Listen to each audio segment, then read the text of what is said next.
بسم اللہ والصلاة والسلام علی رسول اللہ۔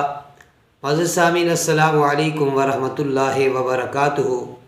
سامعین، آج پھر میں آپ کی خدمت میں حاضر ہوا ہوں ایک وظیفہ لے کر،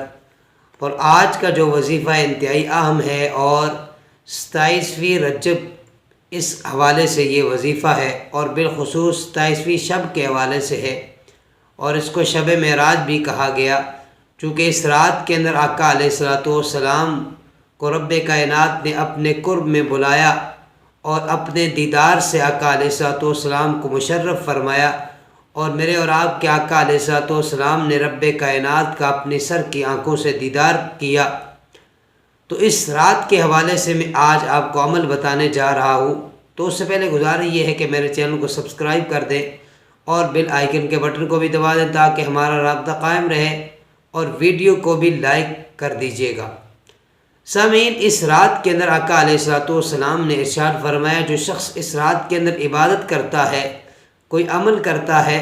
اللہ تبارک و تعالی اسے 100 سال کی عبادت کا ثواب عطا فرماتا ہے۔ اور بالخصوص اس رات کے اندر جو شخص 12 رکعتیں نفل ادا کرتا ہے، اس کا طریقہ کار یہ ہے کہ سورہ فاتحہ کے بعد کوئی سی بھی سورت آپ پڑھ سکتے ہیں قرآن پاک میں سے کہیں سے بھی،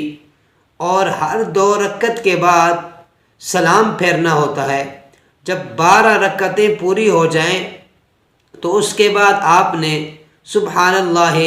والحمد للہ ولا الہ الا اللہ واللہ اکبر، اس کا آپ نے 100 مرتبہ ورد کرنا ہے، 100 مرتبہ اس کو آپ نے پڑھنا ہے،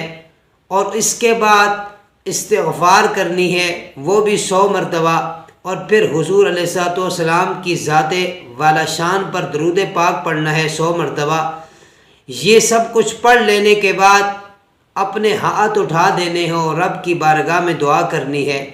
جو چاہے آپ مانگیں، چاہے دنیا کے حوالے سے ہو یا آخرت کے حوالے سے ہو، جس حوالے سے بھی ہوگا، جو بھی سوال آپ کریں گے اللہ تبارک و تعالی آپ کو ضرور عطا فرمائے گا۔ اللہ تبارک و تعالی کی بارگاہ میں دعا ہے کہ اللہ تعالی ہم سب کو نیک اعمال کرنے کی توفیق نصیب فرمائے۔